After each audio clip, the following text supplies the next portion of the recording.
Before anything else, I will give you a brief history of how the Philippines became an independent nation. The Tidings-McDuffie Act of 1934 provided for a 10-year transition period to independence and self-rule, during which the Commonwealth of the Philippines would be established. The said transitional administration was formally inaugurated on November 15, 1935. The Japanese occupation of the Philippines occurred between 1942 and 1935, when Imperial Japan occupied the Commonwealth of the Philippines during World War II.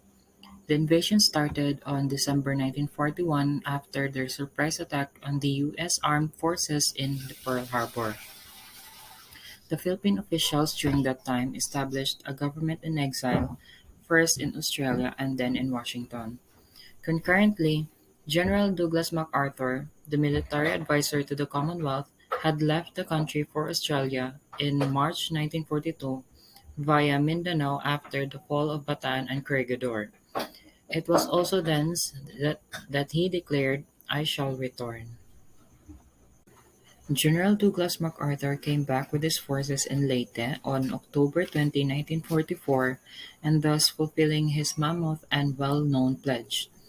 American and Filipino victories were observed all over the archipelago after the following weeks and months. Manila was liberated on March 12, 1945, and then the whole Philippines on July 5, 1945. Emperor Hirohito announced to his people the formal surrender of the empire in August 1945 through a radio broadcast. This surrender took place in the U.S. warship Missouri while docked at Tokyo Bay. The war in the Pacific was finally over. Resumption of the quest for the Philippine independence has occurred, wherein the Malacanang Palace was handed over to the Commonwealth under the presidency of Sergio Osmeña. Having once again the ability to convene, the Congress called for a general election on April 23, 1946. This particular race was won by Manuel Rojas, which rendered him to be the third and last head of the Commonwealth and the first of the Third Philippine Republic. Independence was formally proclaimed on July 4, 1946. However, this achievement came at a very unlikely, if not unfortunate, time because the people were disoriented after the war and anxious of the future of the country. The eventual Filipino independence promised by the Americans was formally realized in Manila on July 4, 1946, a date now regarded as the Republic Day or the Filipino-American Friendship Day. This day marked the ratification of the document known as the Treaty of General Relations and Protocol, or the Treaty of Manila of 1946. It was signed by President Manuel Rojas and by the U.S. High Commissioner Paul V. McNutt, the personal representative of the U.S. President Harry Truman to the Philippines. This agreement officially recognized the Philippines as an independent nation, relinquished U.S. sovereignty over the entire Philippine Islands, and gave U.S. to diplomatically represent the Philippines in other countries while a Foreign Service Office was pending to be established, and to maintain its military bases in the archipelago. What is Bell Trade Act? Ang Bell Trade Act of 1946 o Philippine Trade Act ang aktong ipinasa ng Kongreso ng Estados Unidos na naglalatag ng mga kondisyon para sa mga kaugnayang pang-ekonomiya sa pagitan ng Pilipinas at Estados Unidos sa pagkakamit ng kalayaan ng Pilipinas mula sa Estados Unidos na nangyari noong July 4, 1946. Who is Charles Jasper Bell? He is an American lawyer, a politician, who served as a representative of Missouri to the U.S. Congress. He is also the author of Bell Trade Act and co-authoring its complementary bill, the Philippine Rehabilitation Act. Ang Kongreso ng Estados Unidos ay nag-alok ng $800 million para sa muling pagtatayo ng Pilipinas pagkatapos ng ikalawang digmaang pandaigdig. Kung ang Parity Clause at Bell Trade Act ay pagtitibay ng Kongreso ng Pilipinas na pinagtibay nito noong July 2, 1946. Kabilang sa mga tadhana nito ang mga preferensyal na taripa sa susunod na 20 taon, pagtatakda ng mga kotas sa mga iniluluwas ng Pilipinas sa Estados Unidos, malayang kalakalan sa pagitan ng Estados Unidos at Pilipinas sa 8 taon, pagtatakda na ang 2 piso ay katumbas ng $1. Ang pamahalaan ng Pilipinas ay obligadong maglagay ng mga restriksyon sa paglilipat ng salapi mula Pilipinas tungo sa Estados Unidos. Isang parity clause na nagbibigay sa mga mamamayan ng Estados Unidos ng pantay na karapatan gaya sa mga Pilipino sa paggamit o pagkuha ng mga mineral, kagubatan at iba pang mga natural na mapagkukunan ng Pilipinas. What is parity? The proposed constitutional amendment would grant to Americans for a period of 28 years the privilege of equality with Filipinos in certain fields of economic endeavor, namely the development of natural resources and the ownership and operation of public utilities. Ito ay kung saan magkakaroon ng pantay na karapatan tulad ng tinatamasa ng mga Pilipino ang mga Amerikano na magnegosyo sa bansa, gayon din ang luminang at gumamit ng likas na yaman ng ating bansa. Labag sa batas ang pagtatakda nito. Isinasaad ng saligang batas na may natatanging negosyo sa bansa. Who signed the Bell Trade Act? President Sergio Osmeña and President-elect Manuel Rojas urged the acceptance of the Bell Trade Act and the Tiding War Damage Act on May 22, 1946. Sa panahon ni Pangulong Rojas, ipinatupad ang Bell Trade Act ng 1946 sa pamamagitan ng pagpata ng buwis sa anumang produktong nanggaling sa Pilipinas patungong Estados Unidos. Naglayon nito na mapabuti ang produksyon, ngunit sa kabilang banda naging suliranin ito sa mga Pilipino. Excerpt from 1947 Military Bases Agreement. As explicitly stated in the Treaty of Manila in 1946, the U.S. intended to continue to use the Philippines for its military operations in the Pacific.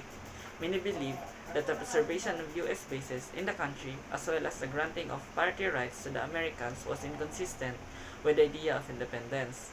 Nevertheless, arguing along the lines of peace, mutual defense, and military cooperations, the Philippines under Rojas allowed the U.S. to maintain military bases in the country by signing the agreement between the United States and the Republic of the Philippines concerning military bases, also known as the 1947 Military Bases Agreement. Proclamation number 51 by President Manuel Rojas. While struggling to hail its citizens, rebuild its public works and economy, and negotiate its relation with the US, the Philippines was confronted with a highly sensitive the issue of collaboration with the Japanese. So, while the Philippines was still recovering from the World War II, there was an issue that Philippines was heard, and that they collaborate with the Japanese. When the Commonwealth government was about to go on exile on December 1941, President Quezon left some prominent members of his government so they could provide necessary protection for the Filipinos and deal with the advancing Japanese troops. Secretary of Justice Jose Abad Santos, who was briefly made the acting president of the Commonwealth, former Senator and acting Chief Justice Jose P. Laurel, Secretary of Agriculture Benigno S. Aquino Sr., and the City Mayor of Manila George Vargas. So, the Commonwealth government was to go on exile in December 1941. So President Quezon is galef siya prominent members para na ay mag-protect para na ay mag-protect sa mga Filipinos ug mag-deal sa mga Japanese troops. So ang gi-act is a president sa Commonwealth is si Jose Abad Santos, while ang gaak as a former senator and acting chief justice is si Jose P. Laurel. Then ang gaak is a Secretary of Agriculture is si Benigno S. Aquino Sr. While George Vargas acting is a city mayor of Manila. To know more better about Jose P. Laurel, he was born on 1891 in Tanawan, Batangas, to Jacoba Garcia and Sestero Laurel, a signatory to the Malolos Constitution. Um, Laurel was educated at the University of the Philippines, or what we call UP, University of Santo Tomas, or UST, and Yale University. Laurel was best known for being the president of the Japanese sponsored Philippines Republic and Associate Justice to the Supreme Court and senator during post-war period. After the Americans had successfully regained the Philippines and granted its interdependence, the Commonwealth government, through Act Number 682, set up a People's Court tasked to investigate alleged war crimes. So, when we say People's Court, it was composed of presiding judge and 14 associate justices whose duty was to decide on all cases of crimes against national security done during the Japanese period.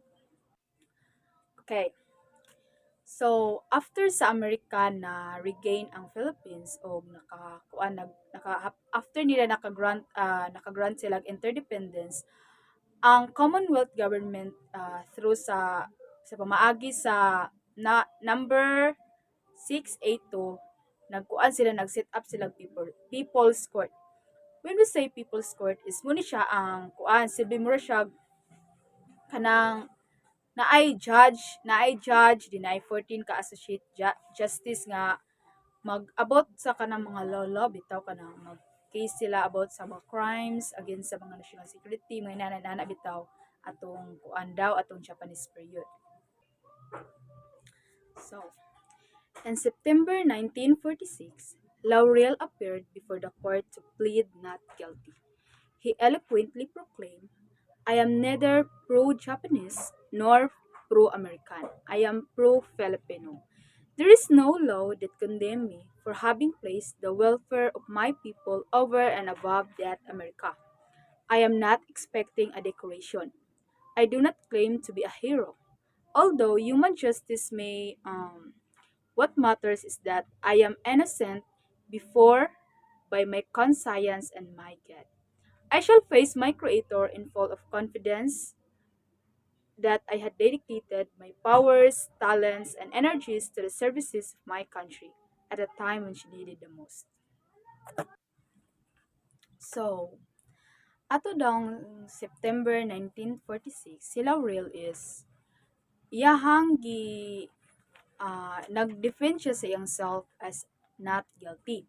Iyang giproclaim diadto nga dili daw siya pro-Japanese, dili pa daw siya pro-American because he is pro-Filipino. Then ana siya nga walay law nga makakondem sa iyang mga tao nga maadto sa mga Amerika. Then ana pud siya is gamiton gid niya iyang powers, iyang talent ug iyang mga energies para mahatag